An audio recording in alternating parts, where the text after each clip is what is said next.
Bihar news में स्वागत है आपका दोस्तों। मैं हूं फिरदौस गनी और आप देख रहे हैं केडीबी लाइव। दोस्तों आज हो चुका है 5 मई 2025। तो आज की पूरे बिहार की टॉप न्यूज लेकर आए हैं आपके लिए। तो चलिए चलते हैं आज की खबरों की ओर। दोस्तों आज बिहार न्यूज़ की शुरुआत सबसे पहले करेंगे असदुद्दीन ओवैसी की खबर से। दरअसल बात यह है कि दरभंगा में असदुद्दीन ओवैसी कल पहुंचे थे। वहां पर पार्टी प्रमुख असदुद्दीन ओवैसी ने कहा कि इस बार बिहार की चुनावी फिजा बदलने वाली है। उनकी पार्टी के लिए चुनावी माहौल बहुत अच्छा है। उन्होंने नए वक्फ कानून को मोदी सरकार से वापस लेने तक लड़ाई जारी रखने की बात कहते हैं। उन्होंने कहा कि संविधान की रक्षा करना हमारा धर्म है। असदुद्दीन ओवैसी ने जम्मू कश्मीर के पहलगाम में हुए हमले के सवाल पर कहा कि हम लोग पाकिस्तान के खिलाफ भारत सरकार के सभी फैसले के साथ है। ऑल पार्टी मीटिंग में भी ये तय हुआ था कि पाकिस्तान बार बार हिंदुस्तान पर हमला करता है। पाकिस्तान की धरती से दहशतगर्द घटना को अंजाम दिया जाता है। ऐसे में पाकिस्तान के दहशतगर्द हमले को भारत पूरी तरीके से मिटाने और ख़त्म करने का काम करें। असदुद्दीन ओवैसी ने मोदी सरकार की तारीफ करते हुए कहा कि मोदी सरकार ने पाकिस्तान के खिलाफ पहले भी बालाकोट और सर्जिकल स्ट्राइक किया है। अब सरकार को तय करना है कि पाकिस्तान के खिलाफ किस तरह का एक्शन लें, जहां हम इस मामले में भारत सरकार के सभी फैसले के साथ हैं। दोस्तों क्या आपको पता है कि बिहार में बच्चों की लंबाई अचानक कम हो गई है? जी हाँ, अब ये कैसे बच्चों की लंबाई अचानक कम हुई है हम आपको भी बताएंगे। दरअसल बात यह है कि बिहार में बच्चों की लंबाई कम होने का मामला इन दिनों चर्चा का विषय बना हुआ है। जैसा समेकित बाल विकास परियोजना की हाल ही में हुई राज्य स्तरीय समीक्षा बैठक में एक चौंकाने वाली रिपोर्ट सामने आई है, जिसमें यह दावा किया गया है कि बिहार के बच्चों की औसत लंबाई में गिरावट आई है। इस रिपोर्ट को देखते हुए कई विभागों को सतर्क किया गया है और फिर जाँच के आदेश दिए गए हैं। वहीं पर पूर्व मुख्यमंत्री जीतन राम मांझी ने भी कई मंचों से ये मुद्दे पर चिंता व्यक्त की और फिर सरकार से कार्रवाई की मांग की। लेकिन जब समाज कल्याण विभाग ने इस मामले की गहन समीक्षा की तो ये असली सच्चाई सामने आई है। दोस्तों जेडीयू नेता संजय झा ने एक बहुत पुराना राज खोला है। वो कौन सा राज अभी हम आपको बता रहे हैं। दरअसल बात यह है कि केंद्र सरकार द्वारा जातीय जनगणना कराने की घोषणा के साथ ही इसका क्रेडिट लेने की होड़ सत्ता पक्ष के अलावा विपक्ष के दलों में भी है। इस बीच जेडीयू के कार्यकारी अध्यक्ष संजय झा ने जातीय जनगणना के क्रेडिट पर राजद और कांग्रेस के दावे पर बड़ा खुलासा किया है। उन्होंने कहा है कि बिहार के मुख्यमंत्री नीतीश कुमार ने इंडिया गठबंधन की मीटिंग में जातीय जनगणना को एजेंडे में डालने को लेकर के कहा था। अब नरेंद्र मोदी सरकार ने इसे कराने का फैसला किया है तो फिर वे इसका क्रेडिट लेने में लगे हुए हैं। संजय झा ने कहा है कि जातीय जनगणना की बात करने वाली राजद 10 साल केंद्र की सत्ता में रही है, बिहार में भी 15 साल तक रहे हैं, लेकिन उन्होंने जातीय जनगणना कराने की पहल नहीं की। वहीं पर नीतीश कुमार ने न सिर्फ जातीय जनगणना कराई बल्कि इसकी रिपोर्ट भी जारी की है। अब केंद्र सरकार भी देश स्तर पर जातीय जनगणना करा रही है। ऐसे में राजद सिर्फ फर्जी बातें कर रही है, वह जबरन क्रेडिट हड़पने का काम कर रहे हैं।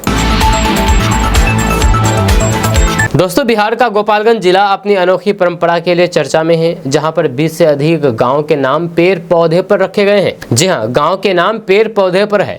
स्थानीय बुद्धिजीवियों का कहना है कि गोपालगंज के लोग शुरू से ही पर्यावरण प्रेमी रहे हैं और इसी प्रेम ने गांव के नामकरण को प्रेरित किया है। जब परंपरा के अनुसार जिस गांव में जिस पेड़ की संख्या अधिक होती है उसी के आधार पर गांव का नाम रख दिया जाता था।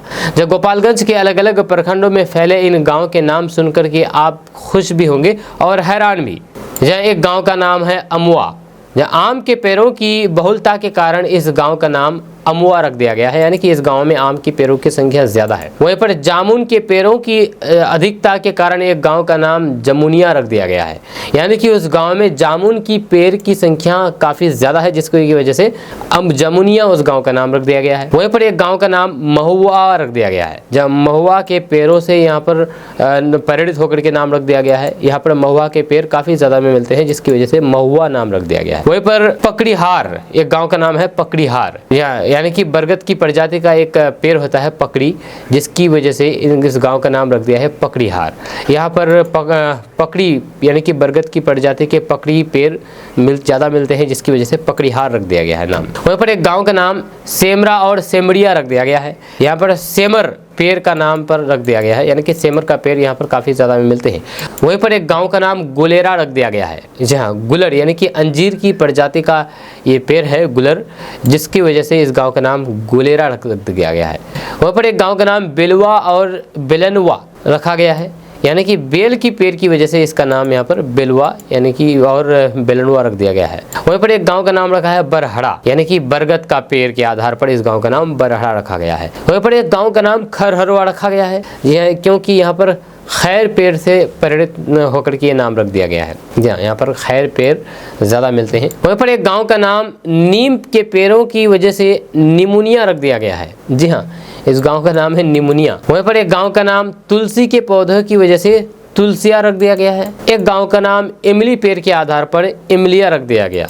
वहीं पर एक गांव का नाम शीशो यानी कि शीशम के पेड़ की वजह से सिसी रख दिया गया। वहीं पर एक गांव का नाम बरगद पेड़ के नाम पर बरगदवा रख दिया गया। वहीं पर स्थानीय लोगों का कहना है कि गोपालगंज में गांव के नामकरण की ये परंपरा पर्यावरण के प्रति प्रेम और सम्मान को दर्शाती है। प्राचीन समय में लोग प्रकृति के साथ गहरा जुड़ाव रखते थे और गांव का नामकरण उस पेड़ के आधार पर किया जाता था जो उस इलाके में सबसे ज्यादा पाया जाता था। ये परंपरा न केवल गोपालगंज की सांस्कृतिक और पर्यावरणीय जागरूकता को उजागर करती है, बल्कि ये भी दिखाती है कि कैसे लोग प्रकृति को अपनी पहचान का हिस्सा मानते थे। दोस्तों, बिहार के नेता प्रतिपक्ष तेजस्वी यादव ने बिहार सरकार पर हमला बोला है। उन्होंने सरकार पर बेरोजगारी और पलायन को बढ़ावा देने का आरोप लगाया है। जहां तेजस्वी यादव ने कहा है कि बिहार में अति पिछड़ों के खिलाफ अत्याचार की घटनाएं लगातार बढ़ रही है। जहां शासन प्रशासन के माध्यम से अति पिछड़ा समाज के लोगों को जेल में डाला जा रहा है। तेजस्वी यादव राजद अति पिछड़ा प्रकोष्ठ की पटना में आयोजित रैली को संबोधित कर रहे थे। उन्होंने कहा है कि बीजेपी ने मुख्यमंत्री नीतीश कुमार को हाईजैक कर रखा है। बीजेपी की तरफ से हाईजैक होने का प्रमाण मुख्यमंत्री की सभाओं में नजर आ जाता है। मुख्यमंत्री को इधर उधर नहीं जाने का स्पष्टीकरण देना पड़ता है। तेजस्वी यादव ने कहा है कि जदयू भी कुछ लोगों के माध्यम से चलाई जा रही है। ऐसे लोग बीजेपी की राजनीति को मजबूत देने में लगे हुए हैं। वहीं पर उन्होंने कहा है कि बिहार में अति पिछड़ा समाज के किसी भी नेता को अच्छा विभाग नहीं दिया गया, जहां अति पिछड़ों को केवल ठगने का काम किया गया है। उन्होंने पूछा है कि बिहार में कितने डीएम और एसपी अति पिछड़ा समाज के हैं, जहां सरकार को आंकड़े पेश करना चाहिए। तेजस्वी यादव ने कहा है कि मुख्यमंत्री नीतीश कुमार थक चुके हैं, सरकार रिटायर्ड पदाधिकारियों के भरोसे चल रही है।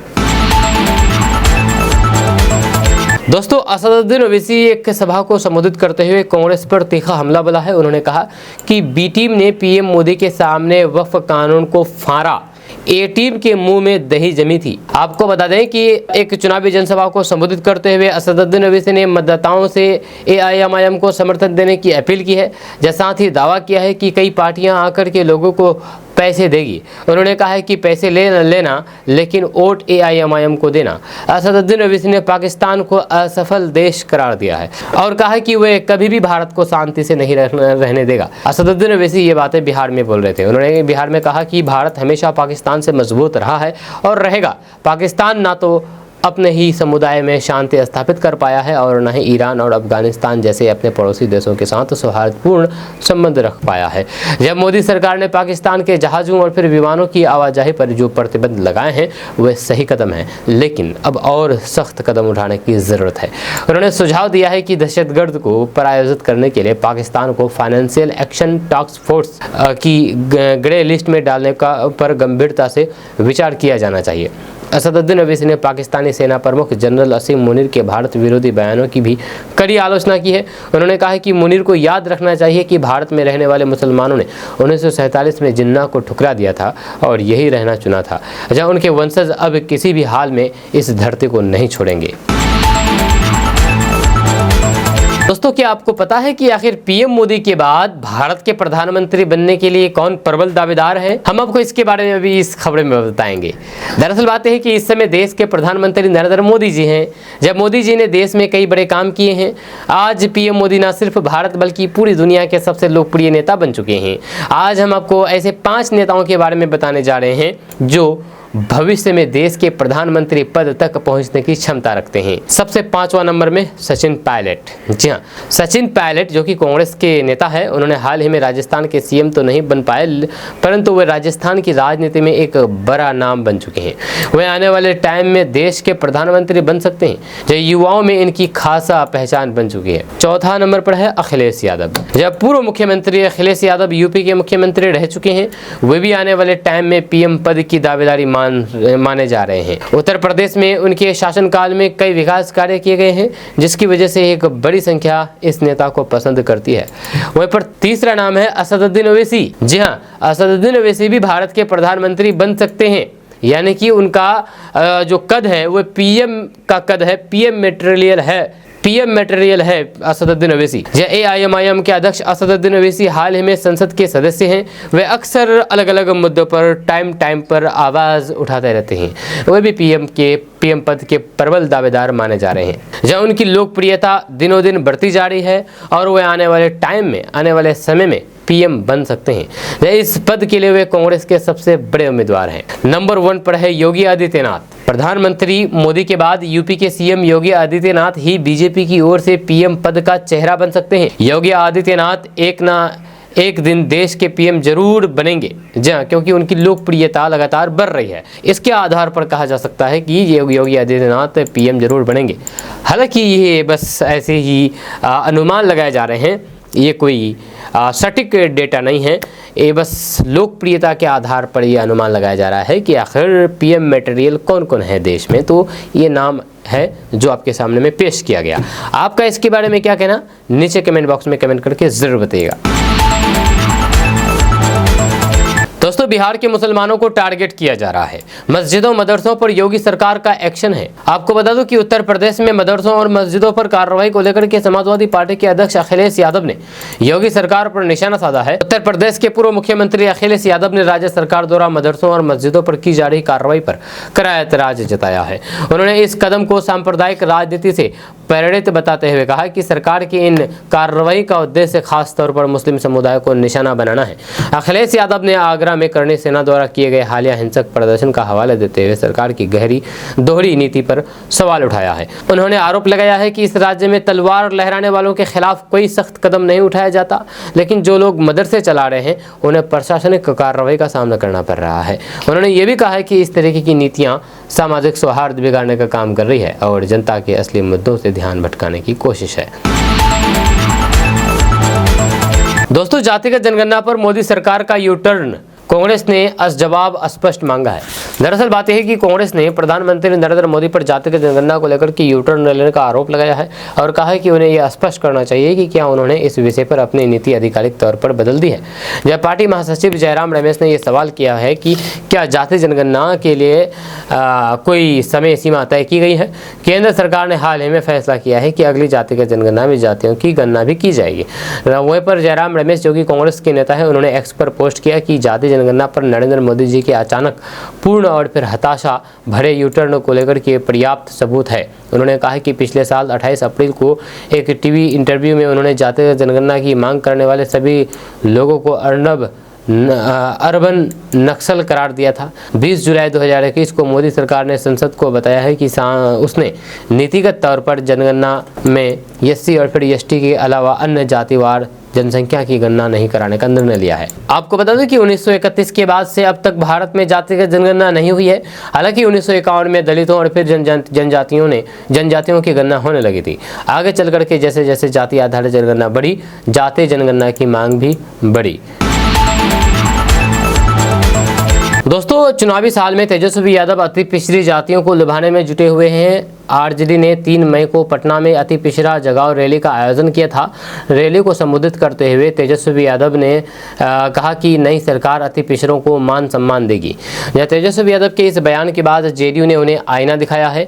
यह नीतीश कुमार की पार्टी ने बिहार की जनता को बताया है कि देखिए राजद का चरित्र कैसा है। एक तरफ तेजस्वी अति पिछड़ा को बढ़ावा देने की, मान सम्मान देने की बात करते हैं, तो दूसरी तरफ सभी महत्वपूर्ण पद या तो परिवार में है या फिर दूसरे जाति के नेताओं को दिया गया है। अति पिछड़ा समाज के एक भी नेता को महत्वपूर्ण पद नहीं दिया गया है।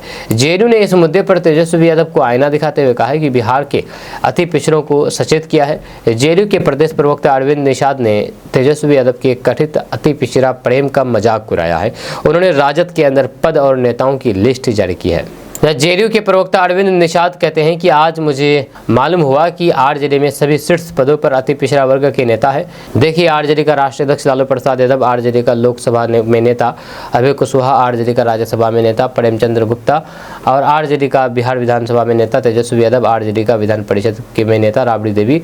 उन्होंने बिहार की जनता को बताया है कि इसमें अति पिछड़ा कहाँ है, क्या राजद के अति पिछड़ा समाज के नेता इसके काबिल नहीं है।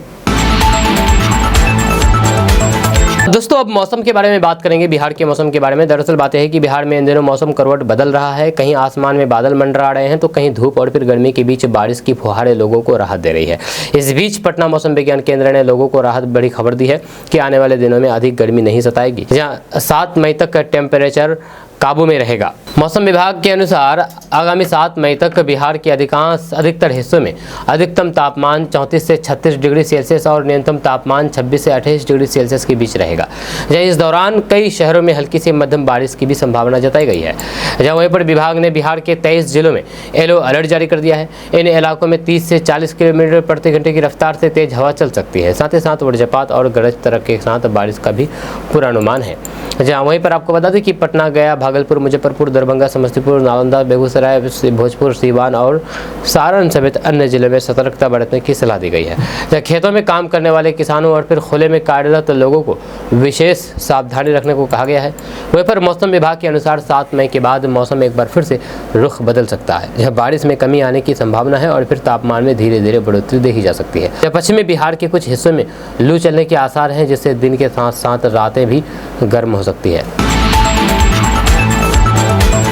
दोस्तों, बिहार की स्वास्थ्य व्यवस्था में एक ऐतिहासिक बदलाव की शुरुआत हो चुकी है। मुख्यमंत्री नीतीश कुमार ने पीएमसीएच के पूर्ण विकास परियोजना के तहत फेज 1 में बने 1117 बेड वाले 2 अत्याधुनिक भवनों का उद्घाटन किया। नई सुविधाओं से लैस इस अस्पताल को विश्व स्तरीय बनाने की दिशा में ये एक बड़ा कदम माना जा रहा है। सबसे बड़ी खासियत इस इमारत की है कि न्यूमेटिक ट्यूब ट्रांसफर सिस्टम, जो अमेरिका की अत्याधुनिक तकनीक पर आधारित है, इस प्रणाली के जरिए मरीजों को जांच के लिए इधर उधर नहीं भागना पड़ेगा। जब दवा, खून और फिर रिपोर्ट 3 से 4 मिनट में संबंधित वार्ड तक पहुंचाई जाएगी। जब मरीज की जानकारी मॉनिटर में टाइप करते ही ये प्रक्रिया शुरू हो जाती है।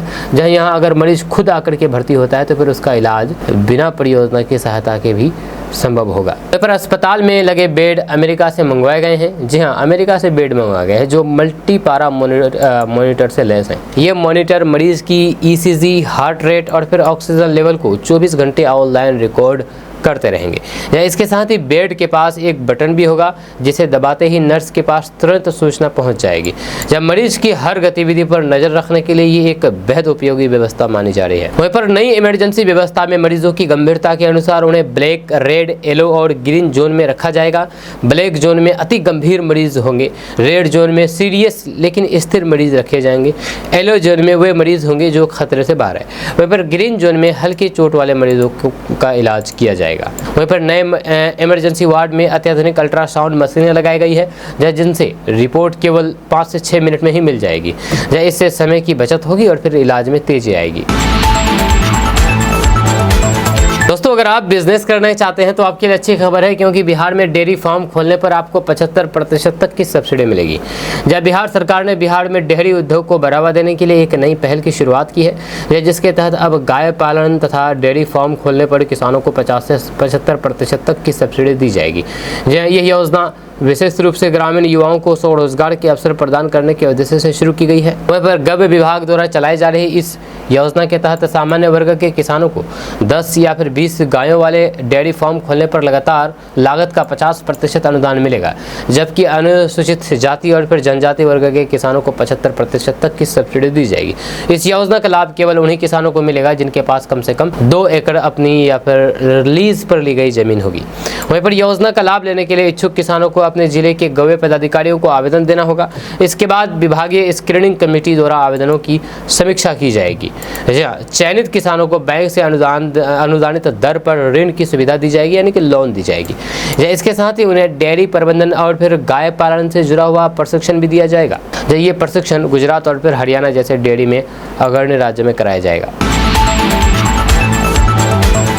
दोस्तों, केंद्रीय मंत्री जीतन राम मांझी ने बिहार की एनडीए सरकार पर एस्टीमेट घोटाले का गंभीर आरोप लगा करके सियासी तूफान खड़ा कर दिया है। एक कार्यक्रम में जीतन राम मांझी ने कहा है कि बिहार में 10 का एस्टीमेट 1000 का बनाया जाता है और उसमें भी काम पूरा नहीं होता है। उन्होंने दावा किया है कि 10 के काम में भी बड़ा हिस्सा भ्रष्टाचार की भेंट चढ़ जाता है और बाकी 990 का तो कोई हिसाब नहीं होता।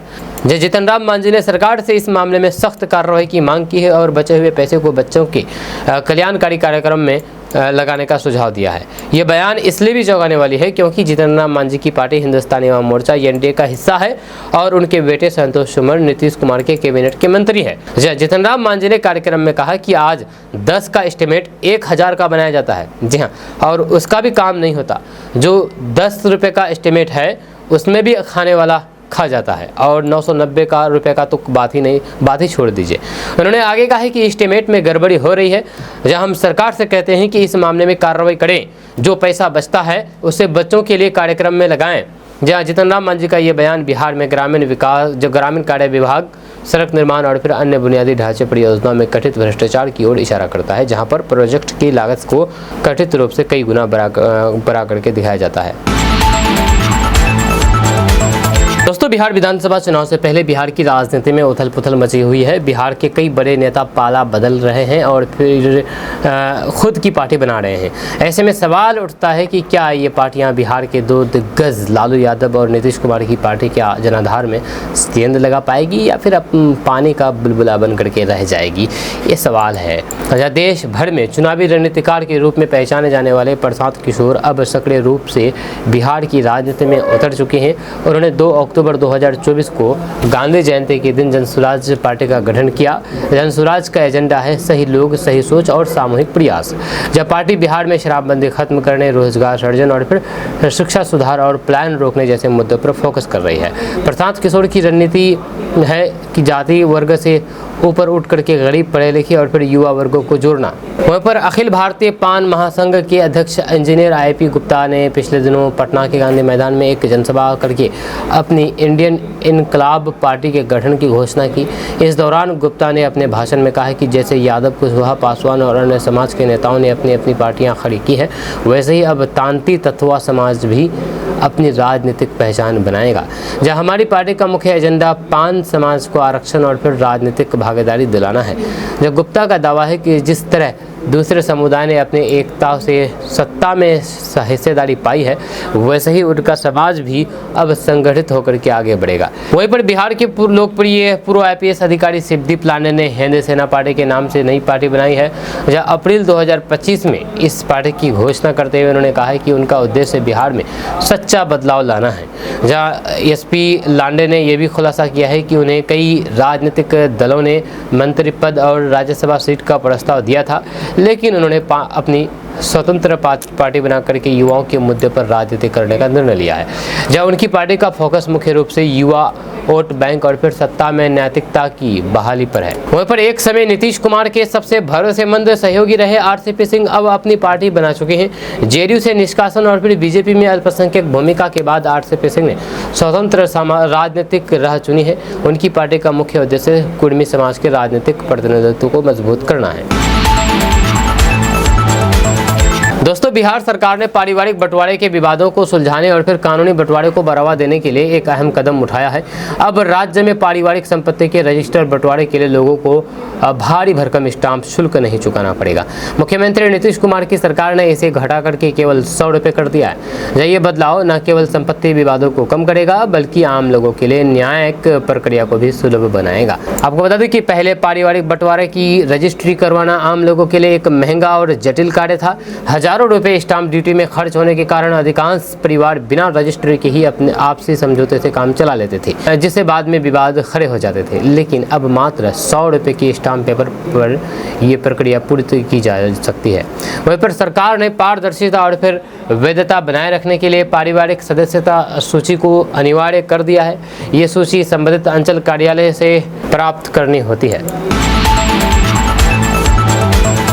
दोस्तों, बिहार के सीमांचल यानी कि पूर्णिया, कटिहार, किशनगंज, अररिया जिले के ग्रामीण हिस्सों में शादी के बहाने लड़कियों को बेच दिया जाता है। जहां इतना ही नहीं, उसके बाद जब वो ससुराल जाती है तो उन्हें फिर से बेच दिया जाता है। जी हाँ, यहाँ पर शादी के बहाने से बार बार लड़कियों को बेचा जाता है। और यही नहीं, पति के साथ भी दूसरे मर्द भी आकर के संबंध बनाते हैं। आपको बता दूं कि देश में महिलाओं की स्थिति किसी से छुपी हुई नहीं है। या आज भी भारत के कई राज्यों में संस्कृति, परंपरा या फिर गरीबी के कारण बेटियों को बेचने के लिए खबर आती है। ऐसे में बिहार के सीमांचल, किशनगंज, अररिया, पूर्णिया, कटिहार जिले के ग्रामीण हिस्सों में, ग्रामीण इलाकों में शादी के बहाने लड़कियों को बेच दिया जाता है। इतना ही नहीं, उसके बाद जब वे ससुराल जाती है तो उन्हें फिर से बेच दिया जाता है। जब ब्राइड ट्रैफिकिंग के मामले में आम रिपोर्ट्स के मुताबिक बिहार में ब्राइड ट्रैफिकिंग के मामले में आम है। जब खास करके सीमांचल क्षेत्र में गरीबी, प्राकृतिक आपदा और लड़की की शादी से जुड़े खर्चों की वजह से उन्हें बेच दिया जाता है। जब दलाल माँ बाप को पता भी नहीं चलने देते हैं कि शादी करके उनकी बेटी कहाँ गई है, जब किस हाल में रह रही है। कई लड़कियों का कहना है कि झूठ बोल करके उनकी शादी करा दी गई। जब वो ससुराल गई तो पता चला कि लड़का कुछ करता ही नहीं है। जब ससुराल जाने के बाद उनके साथ मारपीट होती है, जब यहाँ तक कि पति दूसरे मर्दों के साथ सोने के लिए भी कहता है। जब झूठी शादी के नाम पर मानव तस्करी की जाती है। ये सिर्फ एक लड़की के साथ नहीं होता, बल्कि गरीब परिवार से आने वाली कई लड़कियां इस दलदल में फंसी हुई है। जब कई लड़कियों का कहना है कि उनके माँ बाप नहीं थे तो फिर पड़ोसियों ने ही सौदा कर दिया। जब पति के घर गई तो फिर कहता था कि तुम्हें दूसरे मर्दों के साथ भी सोना है। अगर सोने नहीं जाती थी तो फिर बहुत मारा पीटा जाता था। जब सिगरेट से दाग दिया जाता था। जब धमकी देता था कि तुम्हें बेच करके किसी और लड़की से शादी कर लेंगे। जब कई ऐसी लड़कियां भी मिली है जो बार बार बेची गई है। जब उन्हें मायके फिर ससुराल से भी बेच दिया गया है। वहीं पर स्टेट बैंक ऑफ इंडिया के इकोरैप नाम के पब्लिकेशन में दिया हुआ है कि बिहार में देह व्यापार, मानव अंग और झूठी शादी के नाम पर मानव तस्करी जम करके धड़ल्ले से होती है। लेकिन यहाँ पर इस तरीके के मामले को रोकने वाला कोई नहीं है और न ही ये मामले रुकती है।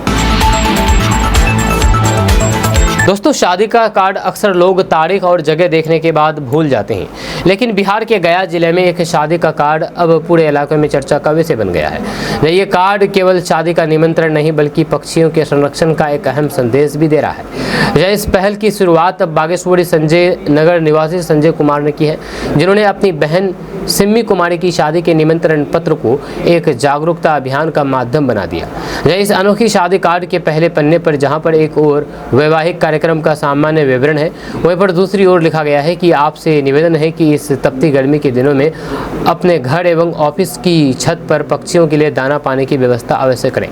ये संदेश लोगों को गर्मी में पक्षियों की पीड़ा का एहसास कराता है और उनके लिए कुछ करने को प्रेरित करता है। जहाँ रंजन कुमार बताते हैं कि उन्हें ये प्रेरणा सोशल मीडिया पर विभिन्न जागरूकता कार्ड्स को देख करके मिली है। जब वो अपनी बहन की शादी के समय कार्ड की छपाई करवा रहे थे, तभी उन्हें कई संदेश जोड़ने का विचार आया। जहाँ उन्होंने बताया है कि ये कदम सिर्फ एक संदेश भर नहीं है, बल्कि उनके लंबे समय से चल रहे पक्षी संरक्षण अभियान का हिस्सा है। वहीं पर रंजन कुमार 2017 से दाना पानी लगाओ, पक्षियों को बचाओ अभियान चला रहे हैं। जहाँ उनका ये अभियान रामशिला पहाड़ी से लेकर के बागेश्वरी इलाके तक का फैला हुआ है, जहां पैरों और फिर छतों पर खुले पिंजरे और फिर शिकारे लगाए गए हैं। उन्होंने बताया है कि उनके लगाए गए 100 से अधिक पिंजरों में से लगभग 70% अभी भी सक्रिय रूप से इस्तेमाल में है। दोस्तों, बिहार विधानसभा चुनाव से पहले पप्पू यादव ने कांग्रेस की कमान संभाल ली है।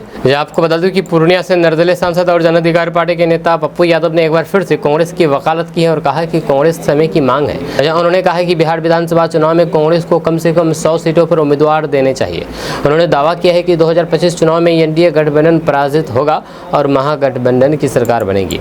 पप्पू यादव ने पहलगाम घटना को ध्यान में रखते हुए ध्यान से भटकाने का प्रयास बताया है। यह पूर्णिया सांसद पप्पू यादव ने जन अधिकार पार्टी की बैठक के बाद प्रेस प्रतिनिधियों से बात कर रहे थे। पप्पू यादव ने अपनी पार्टी जन अधिकार पार्टी के कांग्रेस में विलय करने को लेकर के कहा है कि हमारी पार्टी के सभी नेता सहमत हैं, जो हमारा हर प्रयास कांग्रेस की मजबूती के लिए है। जहां हमने कांग्रेस के केंद्रीय नेतृत्व से समय की मांग की है। उन्होंने घोषणा की है कि उनकी पार्टी और कांग्रेस जल्द ही पटना के गांधी मैदान में एक बड़ी रैली करेगी, जिसमें राहुल गांधी और प्रियंका गांधी को भी आमंत्रित किया जाएगा। पप्पू यादव ने 2015 के विधानसभा चुनाव को अहम बताया है और कहा है कि कांग्रेस को कम से कम 100 सीटों पर चुनाव लड़ना चाहिए। वहीं पर पप्पू यादव ने जातिगत जनगणना को लेकर के कहा है कि पहलगाम की घटना से ध्यान भटकाने के लिए इसकी घोषणा की गई है। उन्होंने कहा है कि जाति जनगणना हो तो तेलंगाना की तर्ज पर हो, तेलंगाना की जैसे हो। दोस्तों, स्कूल कॉलेज में इन दिनों परीक्षाओं और फिर रिजल्ट्स का दौर चल रहा है। इस दौरान सोशल मीडिया पर कई ऐसी मजेदार आंसर शीट वायरल हुई है जिसमें बच्चों ने पास होने के लिए टीचर के लिए मजेदार बातें लिखी है। जब किसी ने अपनी गरीबी का हवाला दिया तो कोई पैसे ऑफर करने लगा।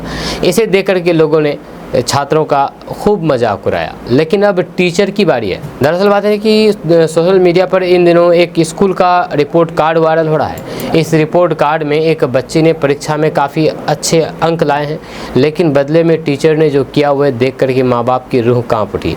जब बच्ची के अच्छे अंकों को देखते हुए स्कूल टीचर ने उसे मृत घोषित कर दिया। हालांकि उसने ये अनजाने में किया है, जहाँ उसकी एक लापरवाही उसे भारी पड़ गई है। इस वायरल रिपोर्ट कार्ड में देखा जा सकता है कि एक छात्रा ने अपने क्लास में 7वीं रैंक हासिल की है। इसके मैथ में 60, इंग्लिश में 52, एग्रीकल्चर में 65, सोशल में 60, लाइफ स्किल में 65, आर्ट्स में 80 अंक आए हैं। उसने टोटल 800 में से 532 अंक हासिल किए हैं। इसे देखते हुए टीचर बच्चे को प्रोत्साहित करना चाहती थी, इसलिए उसने एक नोट्स लिखा, लेकिन यहाँ वह गलती कर गई। दरअसल टीचर ने रिमार्क वाले सेक्शन में लिख दिया है कि सी हैज़ पासेड अवे, यानी कि वह गुजर गई है। जो अक्सर ये वाकया लोगों के निधन के बाद इस्तेमाल किया जाता है। हालांकि टीचर ये कहना चाहते थे कि बच्ची पास हो गई है, लेकिन लगता है कि उसकी अंग्रेजी कुछ खास नहीं है, इस कारण ये गलती हो गई। दोस्तों, 8वें वेतन आयोग को लेकर के एक बड़ी खबर सामने आ रही है। सरकार केंद्र कर्मचारी और फिर पेंशनर्स को जल्द ही खुशखबरी दे सकती है।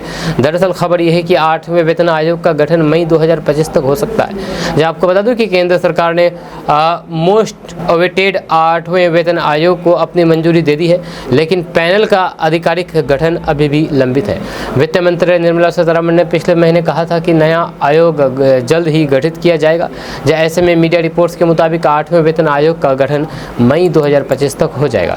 रिपोर्ट्स के अनुसार एक बार पैनल गठित हो जाने के बाद ये तुरंत काम करना शुरू कर देगा। इससे वेतन और फिर पेंशन दोनों में जबरदस्त बढ़ोतरी की उम्मीद की जा रही है। इस देरी के कारण लगभग 36 लाख केंद्रीय सरकारी कर्मचारी और पेंशन भोगी बेसब्री से इंतजार कर रहे हैं। उम्मीद जताई जा रही है कि सरकार मई के अंत तक पैनल का गठन कर देगी, जिससे 1 जनवरी 2026 को मौजूदा वेतन आयोग की अवधि समाप्त होने से पहले इसकी सिफारिशों को लागू करने के लिए पर्याप्त समय मिल जाएगा। सिर पर तिरंगा पगड़ी, बिहार की जमीन से दहशतगर्द के खिलाफ असदुद्दीन ओवैसी ने जिहाद का ऐलान कर दिया। यह 2025 के बिहार विधानसभा चुनाव को लेकर के राजनीतिक सरगर्मियां तेज हो गई है। इसी कड़ी में AIMIM के प्रमुख असदुद्दीन ओवैसी ने चंपारण के मुस्लिम बहुल विधानसभा क्षेत्र ढाका में जनसभा को संबोधित किया। NDA के गढ़ माने जाने वाले इस क्षेत्र में असदुद्दीन ओवैसी की नज़र सीमांचल के साथ साथ अब चंपारण पर भी है। इसी कड़ी में रविवार को असदुद्दीन ओवैसी ने ढाका में जनसभा को संबोधित किया। मंच पर जो बैनर लगाया गया था उसमें लिखा गया था कि दहशतगर्द के खिलाफ ओवैसी का जिहाद। सिर पर तिरंगा पगड़ी बांधे असदुद्दीन ओवैसी ने दहशतगर्द के खिलाफ जिहाद का ऐलान कर दिया है। असदुद्दीन ओवैसी के मंच पर एक बड़ा सा बैनर लगा था जिस पर लिखा था दहशतगर्द के खिलाफ ओवैसी का जिहाद। ओवैसी ने पाकिस्तान की कलई खोलते हुए मोदी सरकार से पाकिस्तान को सबक सिखाने की भी मांग की है। वहीं पर जनसभा के दौरान असदुद्दीन ओवैसी ने हाल ही में पहलगाम में हुए हमले को लेकर के प्रधानमंत्री मोदी से कड़ी कार्रवाई की मांग की है। उन्होंने कहा कि पाकिस्तान सुधरने वाले नहीं है जब वह बार बार भारत पर हमला करता है। ऐसे में केंद्र सरकार को कठोर फैसला लेने होंगे। असदुद्दीन ओवैसी ने हमले में मारे गए 26 लोगों को शहीद का दर्जा देने के लिए भी मांग की है और कहा कि केंद्र सरकार को इसे लेकर के जल्द फैसला लेना चाहिए। असदुद्दीन ओवैसी ने पाकिस्तान से व्यापारिक संबंध समाप्त करके सरकार के फैसले का समर्थन किया है और कहा है कि सार्थक आर्थिक रिश्ते तोड़ना सही दिशा में उठाया गया कदम है। वहीं पर उन्होंने उम्मीद जताई है कि प्रधानमंत्री मोदी दहशतगर्द के खिलाफ और भी कड़े फैसले लेंगे। जब वक्फ संपत्ति संशोधन कानून को लेकर के भी असदुद्दीन ओवैसी ने केंद्र सरकार पर निशाना साधा। उन्होंने कहा कि ये कानून जबरन थोपा गया है और AIMIM ने संसद से लेकर के सड़क तक इसका विरोध किया है और आगे भी विरोध करती रहेगी। वहीं पर बिहार विधानसभा चुनाव को लेकर के असदुद्दीन ओवैसी ने RJD और JD को भी आड़े हाथों लिया। उन्होंने लालू प्रसाद यादव और पर आरोप लगाया है कि उन्होंने एआईएमआईएम के 4 विधायकों को तोड़ने का काम किया था। असदुद्दीन ओवैसी ने चुनौती देते हुए कहा है कि इस बार हम 24 लेकर के आएंगे, जब हमारा पैगाम जिंदा रहेगा। उन्होंने दावा किया है कि बिहार की जनता अब बदलाव चाहती है, क्योंकि 15 साल लालू परिवार और फिर 20 साल नीतीश कुमार ने राजनीति को कुछ नहीं दिया है। असदुद्दीन ओवैसी ने ढाका में जनसभा कर करके निशाना साधा। उन्होंने कहा है कि इस बार 24 ला करके दिखाएंगे। 2025 बिहार विधानसभा चुनाव को लेकर के राजनीतिक सरगर्मियां तेज हो गई है।